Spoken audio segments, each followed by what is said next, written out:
ঢাকার অভিজাত এলাকা গুলশান মডেল কলেজের মাঠে সেদিন সকালের সূর্য যেন অদ্ভুতভাবে উজ্জ্বল ছিল।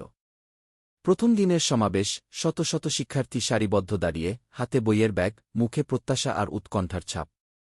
মাইকে ভেসে উঠল জাতীয় সঙ্গীত, গি আমার সোনার বাংলা, গি সকলেই গাইছে, কণ্ঠে গর্ব, চোখে ভবিষ্যতের স্বপ্ন।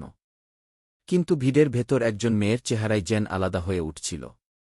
তার নাম মাহিরা সালসাবিলা রহমান। পাতলা শরীর, ফিকে সাদা শার্ট যেন ধূসর দেখাচ্ছে, জুতো ফাটল, ওড়নাটাও ম্লান হয়ে গেছে। সে পিছনের সারিতে দাঁড়িয়েছিল, মাথা নত করে, যেন আড়াল হতে চাইছে। কিন্তু ভাগ্য যেন তাকে আর আড়ালে থাকতে দিল না। মঞ্চে দাঁড়ানো প্রধান শিক্ষিকা ফারজানা আক্তার, কড়া চোখ, মুখে কঠোরতা, হঠাৎ সমাবেশের মাঝখান থেকে চোখ কুঁচকে তাকালেন। তার দৃষ্টি পড়ল মাহিরার দিকে। ঠান্ডা গলায় বললেন, তুমি? হ্যাঁ, ওই নোংরা ইউনিফর্ম পরা মেয়ে। সামনে আসো। মাঠ এক মুহূর্তে গুঞ্জনে ভরে উঠল। সহপাঠীদের চোখে বিস্ময়, কিছুর ঠোঁটে বিদ্রূপ। মাহিরা ধীরে ধীরে পা বাড়াল। তার প্রতিটি পদক্ষেপ যেন ভিড়ের নীরবতাকে আরও ভারী করছিল। বাতাস পর্যন্ত যেন থেমে গেছে। মাহিরা সামনে এসে দাঁড়াতেই ফারজানা আক্তার হাত বুকের উপর ভাঁজ করে তাকে উপরে নিচে মাপলেন। নাম কি? মাহিরা শান্ত গলায় উত্তর দিল, মাহিরা সালসাবিলা রহমান, ম্যাডাম। আমি সাভার থেকে এসেছি। কিছু শিক্ষক অবাক চোখে একে অপরের দিকে তাকালেন। আরেকজন শিক্ষার্থী মৃদুস্বরে বলল, অভাবী মেয়ে বোধহয়। প্রধান শিক্ষিকা তীক্ষ্ণ স্বরে প্রশ্ন করলেন, তোমার বাবা মা কোথায় কাজ করে? মাহিরা চোখ নামিয়ে ফিসফিস করে বলল, আমি অনাথ, ম্যাডাম। এক মুহূর্তের নিস্তব্ধতা। তারপর ফারজানার ঠোঁটে বিদ্রুপাত্মক হাসি ফুটল। অবিশ্বাস্য! গ্রামের অনাথ মেয়ে এমন ছেঁড়া ইউনিফর্ম পরে মনে করে এখানে পড়তে যোগ্য। এ তো অভিজাত কলেজ, এখানে শৃঙ্খলাই সব। কাল যদি শিক্ষা বোর্ড থেকে কেউ এসে তোমাকে এভাবে দেখে, কলেজের সুনাম মাটিতে মিশে যাবে। কিছু শিক্ষার্থী মাথা নিচু করে ফেল, কারো চোখে করুণা, কারো চোখে তাচ্ছিল্য। মাহিরার চোখ শুকনো, কিন্তু লালচে। কান্না নেই, রাগও নেই, কেবল নিস্তব্ধ এক দৃষ্টি, যেন এ দৃশ্য তার জীবনে নতুন কিছু নয়। শেষমেশ ফারজানা হাত নেড়ে বললেন, আগামীকাল যদি নতুন ইউনিফর্ম না পরে আসো, তবে আর আসার দরকার নেই। মাহিরা ফিরে গেল নিজের সারিতে। তার ছোট পা দুটো যেন কিলোমিটারের পথ পাড়ি দিল। আশেপাশে কেউ কথা বলল না, কেউ সান্ত্বনা দিল না। কেবল দূর থেকে বাজতে থাকল জাতীয় সঙ্গীতের শেষ কলি, আর মাহিরা দাঁড়িয়ে থাকল, চোখ স্থির, বুক সোজা, যেন নিজের নীরবতায় প্রতিজ্ঞা করছে কিছু। এখনও কেউ জানত না, এই সাধারণ দেখানো মেয়েটি শিগগিরই এমন এক সত্য উন্মোচন করবে, যা পুরো কলেজকেই লজ্জিত করবে। সকালবেলার সমাবেশ শেষ হতেই সবাইকে শ্রেণীকক্ষে পাঠানো হল। কিন্তু মাহিরা সালসাবিলা রহমানকে ডাকা হল ভিন্ন পথে। এক কর্মচারী এসে ফিসফিস করে বলল, হেডমিস্ট্রেস আপনাকে স্টাফরুমে ডাকছেন। মাহিরার বুক ধকধক করছিল, তবু সে ধীরে ধীরে সেই কক্ষে প্রবেশ করল। ভেতরে ধোয়া ওঠা চা, টেবিলে ছড়ানো ফাইল আর শিক্ষকদের গম্ভীর আলাপ থেমে গেল। হঠাৎ যেন বাতাস ভারী হয়ে উঠল। দূরের টেবিলে বসেছিলেন ফারজানা আক্তার। তার চোখে সেই একই কঠোর দৃষ্টি। তুমি এখনও ক্ষমা চাওনি, তিনি বললেন ঠান্ডা গলায়। মাহিরা ঠোঁট নাড়ল, কিন্তু কোনো শব্দ বেরোল না। অবশেষে নিচু স্বরে বলল, আমি শুধু পড়াশোনা করতে চাই, ম্যাডাম। কয়েকজন শিক্ষক তাচ্ছিল্যভরা হাসি চাপলেন। কেউ মৃদুস্বরে কটাক্ষ করল, এখনও সেই পুরনো ওড়নাই পরে এসেছে, সাহস কম নয়। কেউ আবার চোখ ফিরিয়ে নিল, যেন কিছু শুনতে পায়নি। কিন্তু এইসব ফিসফিসানি কানে বিদ্ধ হচ্ছিল ছুরি হয়ে। ফারজানা আঙুল নাড়লেন, শুনো, এই কলেজ সম্মানজনক প্রতিষ্ঠান। এখানে কেবল মেধা নয়, উপস্থাপনাই বড় কথা। আগামী সপ্তাহের মধ্যে নতুন ইউনিফর্ম, নতুন জুতো না হলে তোমার ভর্তির যোগ্যতা পুনরায় বিবেচনা করব। তিনি টেবিলে একটা কাগজ এগিয়ে দিলেন। তাতে কলেজের কাছে ইউনিফর্ম বিক্রি করা দোকানের তালিকা। এই তালিকা নাও, সময় খুব বেশি নেই। মাহিরা কাগজের দিকে তাকাল, কিন্তু হাত বাড়াল না। শুধু নীরবে মাথা নাড়ল। তারপর আস্তে আস্তে ঘর থেকে বেরিয়ে গেল। বাইরে করিডর ফাঁকা। দেয়ালের সাদা রং খসে পড়ছে, দূরে জানালার ফাঁক দিয়ে ঢুকে পড়ছে সকালের আলো। মাহিরার পায়ের শব্দ প্রতিধ্বনির মতো শোনা যাচ্ছিল। প্রতিটি পদক্ষেপ যেন ভারী হয়ে উঠছে। সে জানত, এটা শুধুই পোশাকের কথা নয়। এটা ছিল অবহেলার, তুচ্ছ করার প্রতীক। কিন্তু ভেতরে কোথাও এক আগুন জ্বলছিল। সে হয়তো গরিব, হয়তো অনাথ, কিন্তু তার স্বপ্নের মূল্য কারো হাসিঠাট্টায় মুছে যাবে না। করিডোরের শেষে এসে থামল। বুক সোজা করে ফিসফিস করে বলল, আমি থামব না ঘি। এবং সেই দৃষ্টি যেন অদৃশ্যভাবে সারা করিডোরে ছড়িয়ে পড়ল। প্রথম দিনের ক্লাস শুরু হল গুলশান মডেল কলেজে। নতুন বইয়ের গন্ধ, জানালা দিয়ে ভেসে আসা কাকের ডাক আর বাইরে ব্যস্ত ঢাকার ট্রাফিকের আওয়াজ, সব মিলে পরিবেশ অদ্ভুত লাগছিল। শ্রেণীকক্ষে সবাই নিজেদের জায়গা খুঁজে নিয়েছে। কারো হাতে দামি কলম, কারো ডেস্কে ঝকঝকে নতুন ব্যাগ। কিন্তু মাহিরা সালসাবিলা রহমান নীরবে বসেছিল পিছনের বেঞ্চে। তার ব্যাগটা পুরনো, রং কিছুটা ফিকে হয়ে গেছে। আশপাশের সহপাঠীরা মাঝে মাঝে কৌতূহলী চোখে তাকাচ্ছিল, আবার দ্রুত মুখ ফিরিয়ে নিচ্ছিল, যেন দূরত্ব বজায় রাখতে চায়। বিরতির সময় বেল বাজতেই পুরো ক্লাস একসঙ্গে বেরিয়ে গেল। সবাই ভিড় জমাল কলেজ ক্যান্টিনে। ভাজা সামোসা, সিঙ্গারা, ডালপুরির গন্ধ চারদিকে ছড়িয়ে পড়ল। হাসি ঠাট্টায় ভরে উঠল চারপাশ। ক্যান্টিনের মাঝখানে বসেছিল রিনা চৌধুরী আর তার দল। রিনা ছিল স্থানীয় গাড়ি শোরুম মালিকের মেয়ে। হাতে নতুন স্মার্টফোন, চোখে দামি সানগ্লাস। পাশে বসা দিলারা আর রিকি একের পর এক ঠাট্টা ছুড়ে দিচ্ছিল।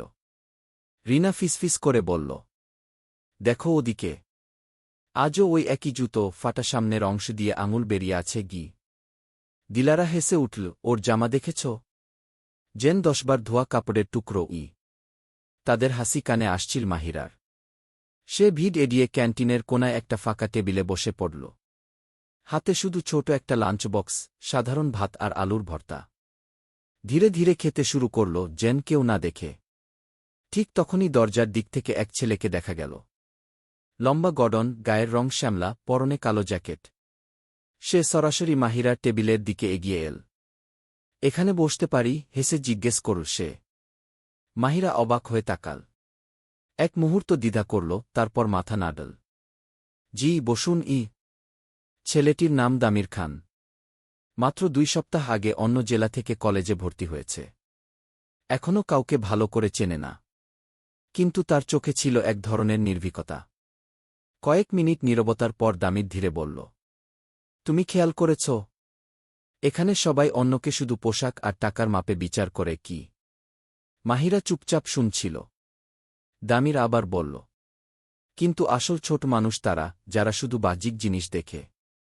শক্ত মানুষ হল সে, যে অপমান সহ্য করেও দাঁড়িয়ে থাকে গি। এই প্রথম মাহিরার ঠোঁটে হালকা হাসি ফুটল। মনে হল বুকের ভেতর জমে থাকা বোঝা একটু হালকা হল। কারো করুণা নয়, বরং সাতভাবে বলা কথা, এটাই তার প্রয়োজন ছিল। দূরে বসে থাকা রিনা চোখ কুঁচকে তাদের দিকে তাকাল। ঠোঁটে তাচ্ছিলের হাসি, মনে হিংসার কাটা। সে ধীরে বলল, গ্রাম্য মেয়েটা এখন আবার ছেলেদের সঙ্গ খুঁজে পেয়েছে গি। কিন্তু মাহিরা আর তা শোনেনি। তার কানে তখনও বাজছিল দামিরের সেই বাক্য। শক্ত মানুষ হল সে, যে অপমান সহ্য করেও দাঁড়িয়ে থাকে কি। কয়েকদিনের মধ্যেই মাহিরা সালসাবিলা রহমান আরও স্পষ্টভাবে বুঝতে পারল, কলেজে তাকে অবজ্ঞা করার পরিকল্পনা যেন ধারাবাহিকভাবে চলছে। একদিন সকালে যখন সে নিজের লকার খুলতে গেল, দেখতে পেল দরজায় মোটা কালো মার্কার দিয়ে লেখা, গ্রামের মেয়ে, কল্পনায় সুন্দরী কি। নিচে আবার কেটে লাগানো হয়েছে বিকৃত ছবি, তার আর দামির খানের মুখ জুড়ে ব্যঙ্গাত্মক লেখালেখি। মুহূর্তেই তার বুক হিম হয়ে গেল। চারপাশে কয়েকজন শিক্ষার্থী দাঁড়িয়ে ফিসফিস করছে, কেউ হাসছে, কেউ আবার মোবাইলে ছবি তুলছে। ঠিক তখনই পেছন থেকে দামির এসে দৃশ্যটা দেখল। কিছুক্ষণ চুপচাপ দাঁড়িয়ে রইল। তারপর নিজের ব্যাগ থেকে লাল মার্কার বের করে সেই লেখার উপর বড় অক্ষরে লিখে দিল, ভালো থাকা অনেক বড়, ধনী হয়ে ফাঁকা থাকার চেয়ে গি। চারপাশে গুঞ্জন ছড়িয়ে পড়ল। কেউ অবাক, কেউ আবার নীরবে মুগ্ধ। দামির তাদের একে একে করা চোখে তাকিয়ে দেখল। কেউ সাহস পেল না আর কিছু বলার। এই সময় করিডোর দিয়ে যাচ্ছিলেন শিক্ষিকা আয়েশা, বাংলা সাহিত্য পড়ান। তিনি থেমে পুরো দেয়ালটা পড়লেন। তার চোখ গম্ভীর, মুখের ভঙ্গিতে হতাশা। কে লিখেছে এগুলো? দৃঢ় গলায় জিজ্ঞেস করলেন তিনি। নীরবতা নেমে এল। চারপাশের শিক্ষার্থীরা মাথা নিচু করে রইল। শিক্ষিকা আয়েশা ধীরে বললেন, তোমরা কি মনে করো অন্যকে হেই করলে নিজেকে বড় দেখানো যায়? জেনে রেখো, এই কলেজ কেবল নম্বর দিয়ে নয়, চরিত্র দিয়েও পরিচিত। আমি চাই না তোমাদের কেউ মেধাবী হয়েও হৃদয়ে পচন ধরে গি। তিনি মাহিরার দিকে তাকালেন, কণ্ঠস্বর নরম হল। ভয় পেও না, মেয়ে। আমি জানি তুমি কেমন। আর আমি তোমার উপর গর্বিত গি। সেই মুহূর্তে মাহিরার বুকের ভেতর উষ্ণতা ছড়িয়ে পড়ল। দীর্ঘদিনের অবহেলা আর কষ্টের ভিড়ে যেন একটু আলো এসে পড়ল। ক্লাস শেষে বাড়ি ফেরার পথে মাহিরা মনে মনে লিখল, আজ বুঝলাম, চুপ থেকেও সদয়তা কখনো হারায় না। কেউ না কেউ দেখেই ফেলে গি। সে দিনটা তার ডায়েরির পাতা রক্তিম কালি দিয়ে লেখা রইল। দয়া কখনো অদৃশ্য হয় না গি। ঢাকার কোলাহল থেকে দূরে সাভারের প্রান্তে ছোট্ট ভাড়া বাসায় ফিরল মাহিরা সালসাবিলা রহমান। বাড়িটা মাটির, দেয়ালে চুনকাম উঠে গেছে, ছাদের টিনে বৃষ্টির দাগ স্পষ্ট। তবু এ ঘরই তার আশ্রয়। দরজার সামনে বসে আছেন বিবি রহমা, যিনি তাকে মা বিহীন জীবনে আশ্রয় দিয়েছেন। আজ কলেজ কেমন গেল মা? মমতা মাখা গলায় জিজ্ঞেস করলেন রহমা। মাহিরা কেবল ম্লান হেসে মাথা নাড়ল। ভেতরে দুঃখ জমলেও কারো সামনে তা দেখাতে চায় না। কিন্তু সে জানত আজকের দিনে তার একটা বিশেষ গন্তব্য আছে। দুপুরের রোদ ফিকে হলে সে বেরিয়ে পড়ল, কাঁচা রাস্তা ধরে হাঁটতে হাঁটতে পৌঁছে গেল এক পুরনো বাড়ির সামনে। কাঠের দরজা আধভাঙা, দেয়ালে শ্যাওলা, জানালার কাচ ভাঙা, বাড়িটা যেন অতীতের স্মৃতি বহন করছে। এখানে থাকেন বিদ্যাসু মিয়া, তার নানির শৈশবের বন্ধু, যিনি একসময় গ্রামের লাইব্রেরির প্রধান ছিলেন। আসছিস নাকি মাহিরা? ভাঙা কণ্ঠস্বর ভেসে এল ভেতর থেকে।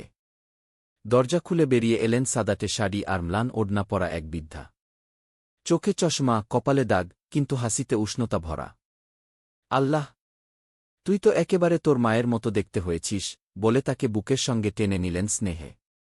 মাহিরার চোখ ভিজে উঠল। দীর্ঘদিনের জমে থাকা কষ্ট হঠাৎ বৃষ্টির মতো ঝরে পড়তে চাইছিল। আমি কলেজে ভর্তি হয়েছি, কিন্তু সবাই ভাবে আমি যোগ্য নই। ওরা শুধু আমার জামা কাপড় দেখে সুমিয়া ধীরে মাথা নাড়লেন। পৃথিবী কখনোই সবসময় ন্যাজবিচার করে না মা। কিন্তু তুই যদি ভেঙে পড়িস, তবে কে লড়বে? তুই যতবার অবহেলা পাস, ততবার শক্ত হয়ে উঠিস গি। তারপর তিনি ধীরে ধীরে ভেতর থেকে একটা ছোট কাঠের বাক্স নিয়ে এলেন। বাক্সটা পুরনো ফ্লানেল কাপড়ে মোড়ানো, কিন্তু ভেতরে যত্নে রাখা কিছু জিনিস। এটা তোর নানি আমায় দিয়ে গিয়েছিলেন। বলেছিলেন নাতনির হাতে তুলে দিস যখন সে জীবনের বড় লড়াইয়ের পথে নামবে গি। মাহিরার হাত কাঁপছিল বাক্স খুলতে গিয়ে। ভেতরে কয়েকটা পুরনো ছবি, একখানি চেইন, আর একটি হাতের লেখা চিঠি। চিঠিতে লেখা ছিল, আমার প্রিয় নাতনি, যদি তুই এটা পড়িস তবে বুঝুক তুই কঠিন সময়ের মুখোমুখি।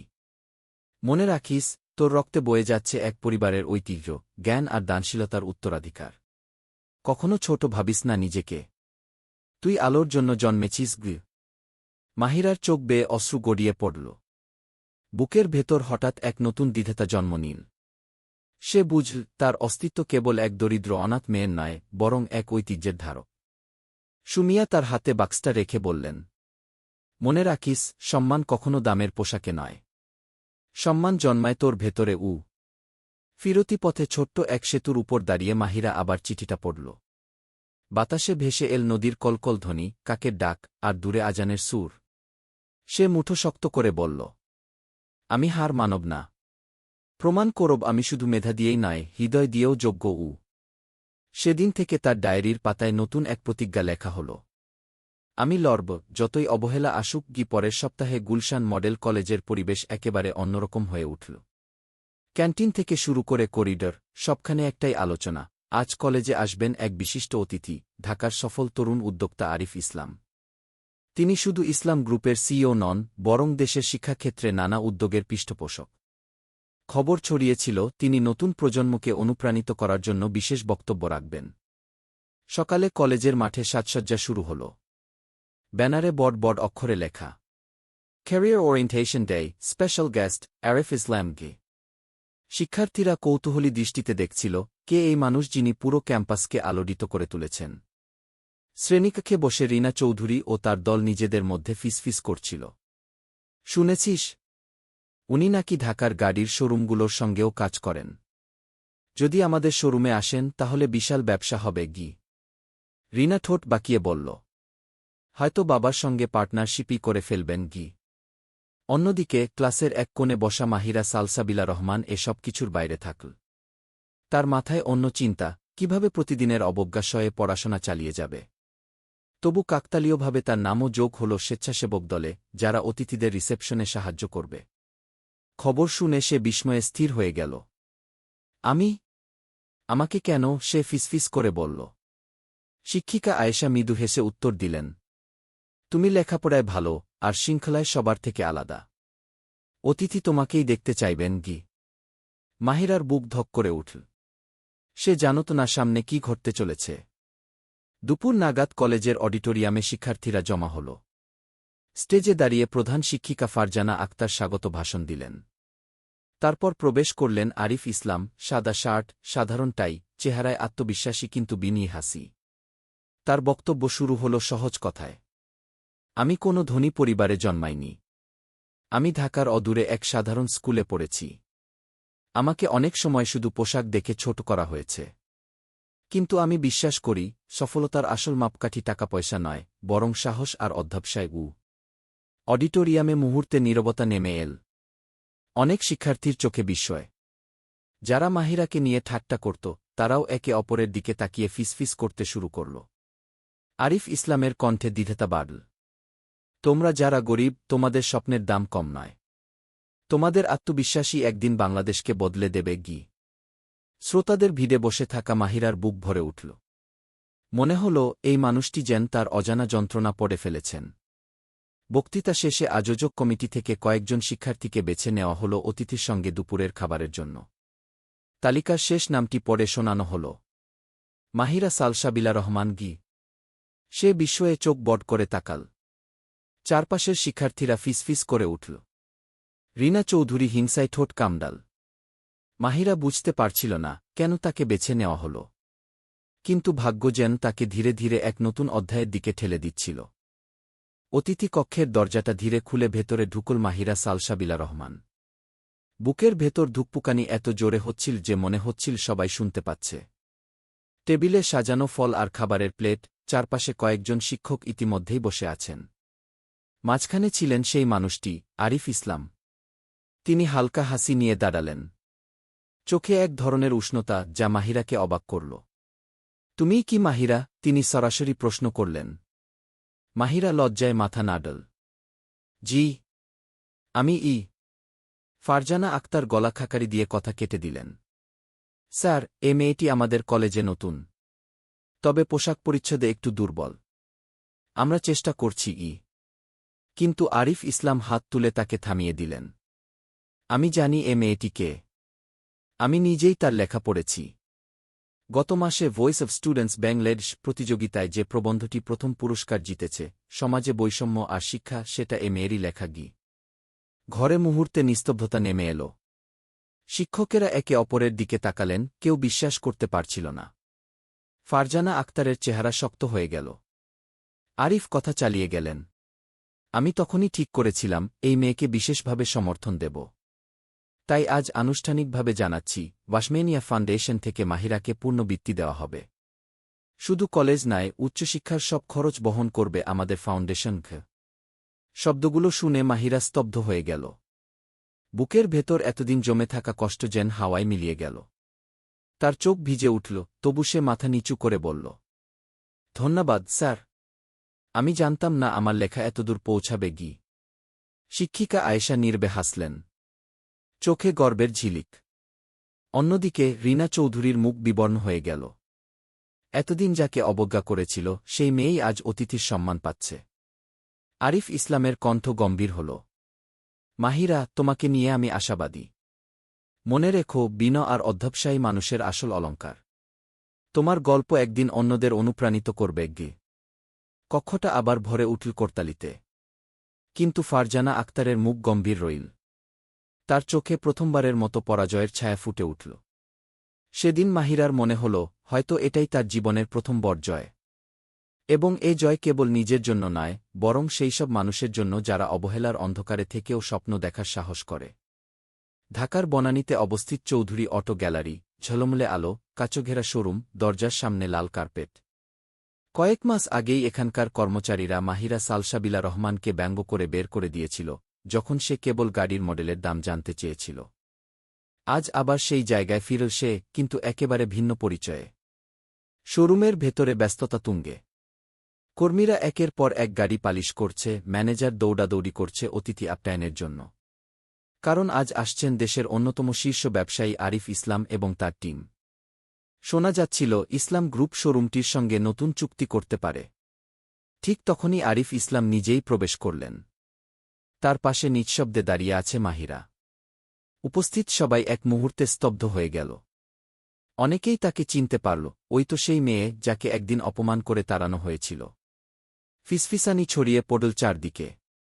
চৌধুরী সাহেব দ্রুত এগিয়ে এসে আরিফকে স্বাগত জানালেন। পেছনে দাঁড়িয়ে ছিল তার মেয়ে রিনা চৌধুরী, মুখে জোর করে হাসি, চোখে অস্বস্তি। আরিফ দৃঢ় কণ্ঠে বললেন, আমরা কেবল ব্যবসার সংখ্যাই দেখি না, আমরা দেখি কিভাবে মানুষকে আচরণ করা হয়। আজকের এই সফর শুধু গাড়ির মান যাচাই নয়, বরং আপনাদের নৈতিকতারও পরীক্ষাজ্ঞ। তার কথায় শোরুম জুড়ে গম্ভীরতা নেমে এল। ম্যানেজার ও কর্মীরা অস্বস্তিতে চোখ নামিয়ে নিল। মাহিরা নীরবে দাঁড়িয়ে সব দেখছিল। কয়েক মাস আগে এখানে তার প্রতি যেভাবে আচরণ করা হয়েছিল, সেই স্মৃতিগুলো একে একে ভেসে উঠছিল। কিন্তু আজ তার চোখে আর কোনো কান্না নেই, আছে শুধু স্থিরতা। রিনা চৌধুরী ভেতরে ভেতরে কাঁপছিল। সে স্পষ্ট মনে করতে পারছে কিভাবে বন্ধুদের সামনে দাঁড়িয়ে সে মাহিরাকে তুচ্ছ করেছিল। আর আজ সেই একই মেয়েকে পাশে নিয়ে দাঁড়িয়েছেন দেশের সবচেয়ে সম্মানিত উদ্যোক্তাদের একজন। আরিফ ইসলাম চারপাশে তাকিয়ে ধীরে বললেন, স্মরণ রাখবেন, একজন অতিথি কিভাবে আপ্যায়ন করা হচ্ছে তা দিয়ে ব্যবসা মাপা যায় না। প্রকৃত পরীক্ষা হল আপনারা দুর্বল মানুষকে কিভাবে আচরণ করেন। কথাগুলো যেন সবার বুক কাঁপিয়ে দিল। চৌধুরী সাহেব গলা শুকিয়ে বললেন, আমরা চেষ্টা করব ভুলগুলো শুধরে নিতে স্যার। কিন্তু আরিফ শুধু সংক্ষিপ্তভাবে মাথা নাড়লেন। আমার টিম পর্যবেক্ষণ করবে। সিদ্ধান্ত আজ নয়, পরে জানানো হবে। শোরুমের ভেতরে হঠাৎ এক অস্বস্তিকর নীরবতা নেমে এল। কর্মীদের মনে গোপন লজ্জা, আর রিনার চোখে ভয়ের ছাপ স্পষ্ট। আর সবার সামনে দাঁড়িয়ে মাহিরা বুঝল, কখনো কখনো সবচেয়ে বড় প্রতিশোধ হল নীরব শক্তি, প্রতিরোধ নয়, প্রমাণ। সেদিনের শোরুমে পরিবেশটা যেন কারো শ্বাস নিতে কষ্ট হচ্ছিল। আরিফ ইসলাম চারপাশে ঘুরে ঘুরে সবকিছু লক্ষ্য করছিলেন, গাড়ির সারি, কর্মচারীদের আচরণ, এমনকি অতিথিদের সঙ্গে তাদের ব্যবহারও। কিন্তু আসল পরীক্ষা ছিল ভিন্ন। তিনি হঠাৎ থেমে বললেন, আমরা গাড়ির ইঞ্জিন, শোরুমের আর্থিক হিসাব এগুলো যাচাই করব ঠিকই, কিন্তু ব্যবসা শুধুই সংখ্যার খেলা নয়। ব্যবসা হল চরিত্রের প্রতিফলন। আপনারা মানুষকে কেমন আচরণ করছেন সেটাই আমাদের কাছে সবচেয়ে গুরুত্বপূর্ণ। তার এই কথায় সবার বুক কেঁপে উঠল। কর্মচারীরা চুপসে গেল, ম্যানেজার মুখে জোর করে হাসি আনার চেষ্টা করল। মাহিরা সালসাবিলা রহমান তখনও নীরবে দাঁড়িয়ে। সে বুঝতে পারছিল এ মুহূর্তে তার কোনো কথা বলার দরকার নেই। তার উপস্থিতিই যথেষ্ট, যেন অদৃশ্য আয়না, যেখানে সবার অতীত আচরণ ভেসে উঠছে। রিনা চৌধুরীর মাথা নিচু। সে স্পষ্ট মনে করতে পারছিল কিভাবে কয়েক মাস আগে এখানে দাঁড়িয়েই সে মাহিরাকে অপমান করেছিল। আজ সেই একই মেয়ে শোরুমে দাঁড়িয়ে আছে অতিথি হিসেবে, আর সে নিজে লজ্জার ভারে ডুবে যাচ্ছে। আরিফের টিম নোটপ্যাডে কিছু লিখছিল। ক্যামেরায় ছবি তোলা হচ্ছিল প্রতিটি সেকশনের। তারা স্পষ্ট করে বলে দিল, আমরা কেবল প্রদর্শনী দেখি না, আমরা কর্মীদের ব্যবহারও নথিভুক্ত করি। চৌধুরী সাহেব অস্থির কণ্ঠে বললেন, স্যার, আমরা যদি কোনো ভুল করে থাকি তবে তার জন্য দুঃখিত। আমরা শোধরাতে চাই। আরিফ ধীর গলায় উত্তর দিলেন, ভুল সবার হয়, কিন্তু ভুল থেকে শিক্ষা নেওয়া, এটাই আসল পরীক্ষা। আমরা এখনই কোনো সিদ্ধান্ত নেব না। ইসলাম গ্রুপ পর্যবেক্ষণ চালাবে। আপনাদের চরিত্রই চুক্তি নির্ধারণ করবে। কথাগুলো যেন বজ্রপাতের মতো নামল শোরুমের উপর। কেউ প্রতিবাদ করল না, কেউ চোখ তুলল না। পরিবেশ একেবারে নীরব হয়ে গেল। মাহিরা গভীর নিঃশ্বাস ফেল। একসময় যেখান থেকে সে অপমানিত হয়ে বেরিয়েছিল, আজ সেখানে দাঁড়িয়ে আছে সম্মানের প্রতীক হয়ে। সে মনে মনে বলল, শক্তি কখনো প্রতিশোধে নয়, শক্তি লুকিয়ে আছে নীরব প্রমাণে। সেদিন সন্ধ্যা নামার আগে সবাই বুঝে গেল, ব্যবসার মঞ্চে গাড়ির ঝলক নয়, মানুষের ব্যবহারই সবচেয়ে বড় আলো। শোরুম থেকে বেরিয়ে ঢাকার ব্যস্ত সড়কে নেমে এলেন আরিফ ইসলাম। পাশে নীরবে হাঁটছিল মাহিরা সালসাবিলা রহমান। দিনের ঘটনাগুলো তাকে ভেতর থেকে নাড়া দিয়েছিল, কিন্তু মুখে কোনো শব্দ বেরোল না। গাড়ির ভিড় এড়িয়ে তারা শহরের প্রান্তে একটি ছোট্ট চাঘরে থামলেন। টিনের চালা, বাঁশের বেঞ্চ আর চুলোর ধোয়া সব মিলিয়ে সাধারণ এক পরিবেশ। কিন্তু এখানেই যেন শান্তি খুঁজে পাওয়া যায়। আরিফ হেসে বললেন, এখানকার চা আমার পুরনো পছন্দ। ব্যবসা শুরু করার সময় প্রায়ই আসতাম এখানে, ল্যাপটপ নিয়ে বসতাম। আজ আবার ফিরলাম, তবে একা নই। চায়ের কাপে ধোয়া উঠছিল। দোকানদার বৃদ্ধা মহিলাটি আরিফকে দেখে চমকে উঠলেন। ওহ, মাসুদ ভাই, আপনি এতদিন পর। আরিফ হেসে উত্তর দিলেন, হ্যাঁ খালা, এবার আমার সঙ্গে এসেছে এক বিশেষ মানুষ। গিয়ে মাহিরা একটু লজ্জা পেল। তার মনে হচ্ছিল জীবনে প্রথমবার কেউ তাকে সত্যিই মূল্য দিচ্ছে। চায়ের চুমুক নিতে নিতে আরিফ শান্ত গলায় বললেন, মাহিরা, আজ শোরুমে তুমি খুব শক্ত ছিলে। কিন্তু আমি জানি ভেতরে ভেতরে তুমি কষ্ট পেয়েছ। তবু তুমি প্রতিশোধ নাওনি, তুমি কেবল প্রমাণ করেছ সম্মান কখনো বাহ্যিক জিনিসে নয়, বরং ভেতরের শক্তিতে গু। মাহিরা চুপচাপ মাথা নাড়ল। আমি রাগ করতে চাইনি স্যার। যদি রাগ করি আমি তাদের মতোই হয়ে যাব। আমি শুধু চাই কেউ যেন আমাকে আমার মেধা আর স্বপ্ন দিয়ে চিনুক। গিয়ে আরিফ গভীরভাবে তার দিকে তাকালেন। এটাই তোমার সবচেয়ে বড় শক্তি মাহিরা। তুমি ঘৃণা দিয়ে নয়, মর্যাদা দিয়ে জিতেছ। গিয়ে বাতাসে হালকা শীতলতা, দূরে আজানের সুর ভেসে আসছিল। মুহূর্তটা যেন দুজনের জন্য নতুন অধ্যায়ের দরজা খুলে দিল। চা শেষ করে আরিফ বললেন, আগামীকাল রাহমানিয়া ফাউন্ডেশনের দাতাদের সঙ্গে বৈঠক আছে। আমি চাই তুমি আমার সঙ্গে চলো। এখন সময় এসেছে তোমাকে সবাই জানুক, তুমি শুধু একজন বৃত্তিপ্রাপ্ত ছাত্রী নও, বরং অনুপ্রেরণার প্রতিজ্ঞ। মাহিরার চোখ বড় হয়ে গেল। আমি? কিন্তু আমি তো কিছুই নই স্যার। গি আরিফ মৃদু হাসলেন। না, তুমি অনেক কিছু। তুমি প্রমাণ করেছ যে সুযোগ পেলে এক অনাথ মেয়েও সারা দেশকে অনুপ্রাণিত করতে পারে। আমি চাই তারা তোমাকে দেখে বুঝুক ভবিষ্যৎ পরিবর্তন করা যায়। মাহিরার বুক ভরে উঠল নতুন সাহসে। হয়তো পথ কঠিন, কিন্তু আজকের রাত তাকে শিখিয়ে দিল অন্ধকার পেরিয়ে আলো পৌঁছানো যায় যদি মনের ভেতর বিশ্বাস থাকে। পরদিন ঢাকার এক বড় হলঘরে জমকালো আয়োজন। ব্যানারে লেখা, ওয়াহমেনিয়া ফাউন্ডেশন, ফোরাম অব ইউথ বাংলাদেশকে। দূরদূরান্ত থেকে তরুণীরা এসেছে। অতিথিদের মধ্যে শিক্ষাবিদ, সাংবাদিক আর নানা প্রতিষ্ঠানের প্রতিনিধিও ছিলেন। পর্দার আড়ালে দাঁড়িয়ে মাহিরা সালসাবিলা রহমান নার্ভাস হয়ে যাচ্ছিল। পরনে সাদামাটা নীল পাঞ্জাবি ধাঁচের কুর্তি, চুল খোপা করে বাঁধা। বুকের ভেতর ধুকপুকানি থামছিল না। পাশে দাঁড়িয়েছিলেন আরিফ ইসলাম, তিনি আশ্বস্ত করে বললেন, তুমি শুধু তোমার গল্প বলবে। মনে রেখো, সত্যিকারের অভিজ্ঞতায় মানুষের হৃদয় ছুঁয়ে যায়। গি মঞ্চে ডাক পড়ল, এবার আমাদের অনুপ্রেরণা মাহিরা সালসাবিলা রহমানকে স্বাগত জানাই। গি অডিটোরিয়ামে করতালি উঠল। মাহিরা ধীরে ধীরে এগিয়ে গেল মাইক্রোফোনের সামনে। আলো তার মুখে পড়তেই মুহূর্তে নিস্তব্ধতা নেমে এল। সে গলা শুকিয়ে নীল, তারপর শান্ত স্বরে বলল, আমি কোনো ধনী পরিবার থেকে আসিনি। আমি সাভারের এক ছোট ঘরে বড় হয়েছি। অনেক দিন আমাকে কেবল পোশাক দেখে অবজ্ঞা করা হয়েছে। কিন্তু আমি হাল ছাড়িনি, কারণ আমি জানি শিক্ষা আমার একমাত্র পথ। গি শ্রোতাদের মধ্যে নিস্তব্ধতা। কেউ মাথা নাড়ছে, কেউ চোখ মুছছে। মাহিরার কণ্ঠ আরও দৃঢ় হল। আজ আমি এখানে দাঁড়িয়েছি শুধু নিজের জন্য নয়, বরং সেই সব ছেলে মেয়েদের জন্য যারা অবহেলার অন্ধকারেও স্বপ্ন দেখে। আমি চাই তোমরা বিশ্বাস করো, আমাদের স্বপ্নের দাম টাকা দিয়ে মাপা যায় না। গি হলঘরে করতালি গর্জে উঠল। অনেকে উঠে দাঁড়াল। কিছু সাংবাদিক নোট নিচ্ছিল, কেউ ভিডিও করছিল। শ্রোতাদের মাঝখানে বসেছিল রিনা চৌধুরী। সে সাধারণ পোশাক পরে এসেছিল, চুপচাপ বসেছিল যাতে কেউ চিনতে না পারে। কিন্তু মাহিরার কথা শুনতে শুনতে তার চোখ ভিজে গেল। বুকের ভেতর অজানা এক অনুশোচনা কুরে কুরে খাচ্ছিল। অনুষ্ঠান শেষে যখন সবাই মাহিরাকে অভিনন্দন জানাচ্ছিল, তখন রিনা সাহস করে এগিয়ে এল। তার ঠোঁট কাঁপছিল।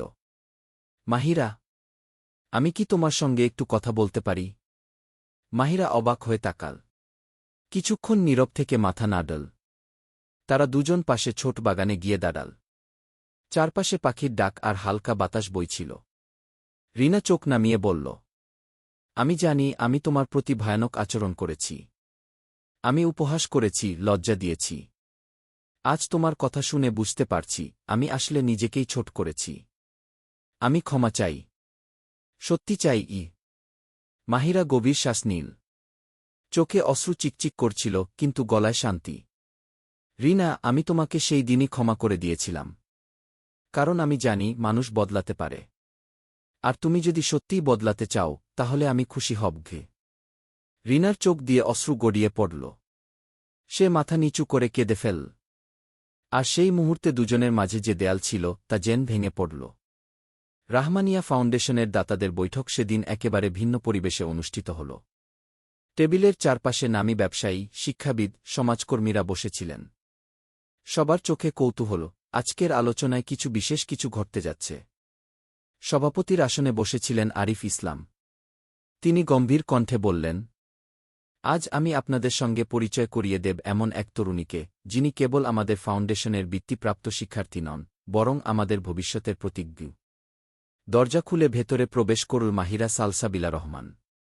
সে সাধারণ ব্লেজার আর সাদা শাড়ি পরেছিল। মুখে কোনো অহংকার নেই, শুধু শান্ত দৃঢ়তা। সবাই বিস্ময়ে তাকিয়ে রইল। মাহিরা ধীরে মঞ্চের কাছে গিয়ে দাঁড়াল। তারপর শান্ত গলায় বলল, আজ আমি আপনাদের সামনে একটি সত্য প্রকাশ করতে চাই। আমার পূর্ণ নাম মাহিরা সালসাবিলা রহমান। আমি হলাম রাহমানিয়া ফাউন্ডেশনের প্রতিষ্ঠাতা মরহুমা বেগম রহমানিয়ার নাতনি গি। কথাগুলো শোনার সঙ্গে সঙ্গে ঘরে নীরবতা নেমে এল। কেউ ফিসফিস করতে শুরু করল, কেউ বিস্ময়ে চোখ বটবট করল। মাহিরা শ্বাস নিল, তারপর আরও বলল, আমার নানি বলেছিলেন আমাকে যেন কখনো বিশেষ সুবিধা না দেওয়া হয়। তিনি চেয়েছিলেন আমি সাধারণ শিক্ষার্থীর মতো জীবন অনুভব করি, অবহেলা, কষ্ট, সংগ্রাম, সবকিছু। যাতে একদিন নেতৃত্বে এলে আমি বুঝতে পারি প্রাপকের চোখে পৃথিবী কেমন। একজন প্রবীণ দাতা কণ্ঠ কাঁপিয়ে জিজ্ঞেস করলেন, তাহলে এতদিন তুমি নিজেকে লুকিয়ে রেখেছিলে? মাহিরা শান্তভাবে মাথা নাড়ল। আমি লুকোইনি। আমি শিখছিলাম। আমি শিখেছি অপমান সহ্য করেও কিভাবে মাথা উঁচু রাখতে হয়। আমি শিখেছি মানুষকে শুধু পোশাক দেখে বিচার করলে সমাজ এগোতে পারে না। গি আরিফ ইসলাম টেবিল চাপড়ে বললেন, এটাই নেতৃত্ব। এই মেয়েই আমাদের ভবিষ্যতের রাহমানিয়া ফাউন্ডেশন এগিয়ে নেবে। গি ঘরের মধ্যে করতালি পড়ল, কিন্তু অনেকের চোখে অশ্রু ছিল। কারণ তারা বুঝতে পারল এই তরুণী শুধু একজন শিক্ষার্থী নন, তিনি এক উত্তরাধিকার, এক প্রতিশ্রুতি, আর এক নতুন সূচনা। মাহিরা তখন মনে মনে বলল, আমি আর শুধু অনাথ মেয়ে নই। আমি আলো বহন করার জন্য জন্মেছি। গি কয়েক সপ্তাহ কেটে গেল। কিন্তু ঢাকার খবরের কাগজ, টিভি চ্যানেল, এমনকি সামাজিক যোগাযোগ মাধ্যমেও এক নাম ঘুরে বেড়াচ্ছিল, মাহিরা সালসাবিলা রহমান। এক সময় যাকে সবাই অবহেলা করত, আজ সে দেশের তরুণ প্রজন্মের অনুপ্রেরণার প্রতীক হয়ে উঠেছে। রাহমানিয়া ফাউন্ডেশনের বার্ষিক অনুষ্ঠানে সে প্রধান বক্তা হিসেবে উপস্থিত হল। চারদিকে ঝুলছে ব্যানার। সম্মান জন্মায় ভেতরে, বাহ্যিক পোশাকে নয়। গে হাজারো দর্শক করতালিতে স্বাগত জানান। মঞ্চে দাঁড়িয়ে মাহিরা শান্ত গলায় বলল, আমাকে একদিন বলা হয়েছিল এই কলেজ আমার জন্য নয়। কিন্তু আজ আমি এখানে দাঁড়িয়ে প্রমাণ করছি কোনো স্বপ্নই ছোট নয়। আমাদের সমাজে যে প্রতিটি মেয়ে, প্রতিটি ছেলে অবহেলার শিকার, তারা যদি নিজের স্বপ্নে দৃঢ় থাকে তবে ভবিষ্যৎ একদিন বদলাবেই। গি শ্রোতারা আবেগে ভেসে গেল। অনেকের চোখে পানি। প্রথম সারিতে বসা রিনা চৌধুরী মাথা নিচু করে কাঁদছিল। সে পরে এগিয়ে এসে মাহিরার হাত ধরে বলল, তুমি শুধু আমাকে নয়, আমার পুরো পরিবারকে বদলে দিয়েছ। আমি এখন ফাউন্ডেশনের স্বেচ্ছাসেবক হতে চাই, যদি তুমি অনুমতি দাও। মাহিরা মৃদু হাসল। রিনা, পরিবর্তনের জন্য অনুমতির দরকার নেই। তুমি যদি সত্যিই বদলাতে চাও, তবে সেখান থেকেই শুরু করো। সে মুহূর্তে তাদের মাঝে আর কোনো দেয়াল রইল না। সন্ধ্যায় অনুষ্ঠান শেষে মাহিরা বাড়ির ছোট্ট বারান্দায় বসে আকাশের দিকে তাকিয়েছিল। দূরে আজানের সুর ভেসে আসছিল। সে মনে মনে লিখল, আজ আমি বুঝেছি অপমান মানুষের শক্তিকে ভাঙতে পারে না, বরং গড়ে তোলে। আমি কেবল নিজের জন্য লড়িনি, আমি লড়েছি তাদের জন্য যারা এখনো ছায়ায় আটকে আছে। গি এবং তার চোখে তখন এক নতুন জ্যোতি, যেন আগামী দিনের বাংলাদেশকে বদলে দেওয়ার দৃঢ় প্রতিজ্ঞা। ঢাকার বড় মিলনায়তনে সেদিন এক বিশেষ স্মরণসভা আয়োজন করা হয়েছিল। অনুষ্ঠানটির উদ্দেশ্য ছিল রাহমানিয়া ফাউন্ডেশনের প্রতিষ্ঠাতা বেগম রহমানিয়ার কর্মজীবন ও উত্তরাধিকার স্মরণ করা। অতিথিদের ভিড়ে শিক্ষাবিদ, সমাজকর্মী, ব্যবসায়ী এবং তরুণ প্রজন্মের অনেকেই উপস্থিত ছিলেন। মঞ্চের কেন্দ্রে দাঁড়িয়েছিলেন মাহিরা সালসাবিলা রহমান। আজ তার কণ্ঠে আর কোনো ভয় নেই, চোখে শুধু দৃঢ়তা। আমার নানি শিখিয়েছিলেন, সম্মান কখনো পোশাকে নয়, বরং হৃদয়ের সততায়। আমি সেই শিক্ষা নিয়েই দাঁড়িয়েছি আপনাদের সামনে। আজ যদি কেউ আমার গল্প থেকে কিছু শিখে থাকে, তবে মনে রাখবেন, কাউকে তুচ্ছ ভাববেন না। হয়তো যাকে আপনারা হেয় করছেন, সেও একদিন সমাজের আলো হয়ে উঠবে। শ্রোতারা একসঙ্গে উঠে দাঁড়াল। করতালির গর্জন মিলনায়তন ভরিয়ে দিল। প্রথম সারিতে বসা আরিফ ইসলাম মৃদু হেসে মাথা নাড়লেন। তার চোখে গর্ব, কারণ তিনি জানতেন, এই তরুণী কেবল একটি পরিবারের উত্তরাধিকার নয়, পুরো জাতির আশা। অনুষ্ঠান শেষে সাংবাদিকরা ভিড় করে মাহিরাকে ঘিরে ধরল। কেউ জানতে চাইল ভবিষ্যতের পরিকল্পনা, কেউ জানতে চাইল সে কিভাবে এত শক্ত হল। মাহিরা শুধু হেসে বলল, আমি শক্ত হইনি, পরিস্থিতি আমার শক্ত করেছে। আর আমি বিশ্বাস করি, প্রতিটি ছেলে মেয়ের ভেতরে সেই শক্তি আছে, যদি সুযোগ দেওয়া যায়। সেদিন রাতে বাড়ির ছোট্ট ঘরে ডায়েরি খুলে লিখল মাহিরা, আজ আমি আর সেই অবহেলিত অনাথ নই। আমি উত্তরাধিকারী, আমি সংগ্রামী, আমি অনুপ্রেরণা। আমার নাম এখন কেবল একটি পরিচয় নয়, এটি একটি দায়িত্ব। চাঁদের আলো জানালার ফাঁক দিয়ে ঢুকছিল। বাইরে হাওয়া বয়ে আনছিল দূরের আজানের সুর। চোখ বন্ধ করে মাহিরা মনে মনে প্রতিজ্ঞা করল, আমি লড়াই চালিয়ে যাব, যতদিন না প্রতিটি স্বপ্ন দেখা মেয়ের চোখে সম্মান ঝিলমিল করে ওঠে। এভাবেই একসময় অবহেলিত এক কিশোরী আজ পুরো সমাজের জন্য এক আলোর প্রদীপ হয়ে উঠল। সময় কেটে গেছে, কিন্তু মাহিরা সালসাবিলা রহমানের নাম এখন ঢাকার সীমানা ছাড়িয়ে সারা বাংলাদেশে ছড়িয়ে পড়েছে। টেলিভিশনের টকশো থেকে শুরু করে পত্রিকার প্রথম পাতা, সর্বত্র তার গল্প। অনেকে তাকে ডাকে আলোর কন্যা। রাহমানিয়া ফাউন্ডেশনের নতুন প্রজেক্টে সে সরাসরি নেতৃত্ব নিচ্ছে। গ্রামেগঞ্জে ঘুরে ঘুরে স্কুল নির্মাণ, দরিদ্র শিক্ষার্থীদের জন্য বৃত্তি, আর কিশোরীদের জন্য দক্ষতা উন্নয়ন কেন্দ্র, সবকিছুর তদারকি করছে সে। প্রতিটি প্রজেক্টে তার মুখে একই কথা শোনা যায়, স্বপ্নের দাম কখনো টাকায় মাপা যায় না, বরং ইচ্ছাশক্তি আর অধ্যবসায়ই তা পূর্ণ হয়। একদিন সাভারের সেই কাঁচা রাস্তার বাড়িতে ফিরে এল মাহিরা। ছোট্ট উঠোনে বসেছিল বিবি রহমা। চোখে বয়সের ছাপ আরও গভীর হয়েছে, তবুও মুখে মমতার হাসি। মা, আমি তো জানতাম একদিন তুই আলো হয়ে উঠবি, তিনি ফিসফিস করে বললেন। মাহিরা মায়ের মতো মানুষটিকে জড়িয়ে ধরল। সব তোমার দোয়ার বরকত আম্মা। যদি তুমি আশ্রয় না দিতে, তবে আজ আমি কিছুই হতে পারতাম না। আকাশে তখন সন্ধ্যার আলো ম্লান হয়ে আসছিল। মসজিদের মিনার থেকে ভেসে আসছিল মাগরিবের আজান। দূরের গ্রাম থেকে ভেসে আসছিল শিশুদের কোলাহল। মাহিরা শান্ত দৃষ্টিতে চারপাশ দেখল, মনে মনে বলল, এটাই আমার আসল শক্তি, আমার শেক্ট, আমার মানুষকে। ঢাকার ঝলমলে আলো, বড় বড় মঞ্চ, মিডিয়ার করতালি, সবকিছুই তার কাছে দ্বিতীয়। সবচেয়ে বড় পাওয়া হল সেই বিশ্বাস যে একজন অবহেলিত অনাথ মেয়েও দেশের ভবিষ্যৎ বদলে দিতে পারে। এবং তার ডায়েরির শেষ পাতায় সে লিখল, আমি মাহিরা সালসাবিলা রহমান। আমার যাত্রা শুরু হয়েছিল অপমান থেকে, কিন্তু শেষ হয়েছে মর্যাদায়। আমি প্রমাণ করেছি, যে আলো ভেতর থেকে জ্বলে, তাকে কেউ নিভিয়ে দিতে পারে না। সেদিন রাতের আকাশে অসংখ্য তারা জ্বলছিল। মনে হচ্ছিল প্রতিটি তারাই গাইছে মাহিরার গল্প।